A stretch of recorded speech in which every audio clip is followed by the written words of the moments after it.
Кешарық Ерболдың оқырмандары Астана дейді. Бүгін бізде так деп қоясың ондай кезде. Алма деген ханым келді. Автокөлік тізгіндеуге асықпаймыз. Құда бала қазір солға кетіп қалсын, жол босатады, сізге газ бере береміз. Кеттік. Плавный газ. Қаншаға дейін апарамыз плавно? 40-қа дейін плавно газ бере береміз.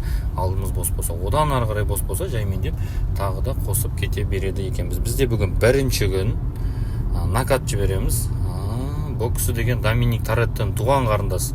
Уақыт жоқ басады газды, Аллаға шүкір. Так что экранның ар жағынан ту деп түкіріп қойыңдар, көз тимесін. Ұшып келе жатырық қой. Мынандай коридор кезде ұшпау керек. Жындылар көп оң жақтан шығып кететін қаржа. Шашын жайып алып, head and shoulders'пен басын жуған еркектер бар. Ат шығады олар, ештемеге қарамай осылай. Жетіп тоқтаймыз екі доңғалағына. Көңіл күй қалай, жақсы ма? Керемет па? Зато менікі онша емес деп қойсаң.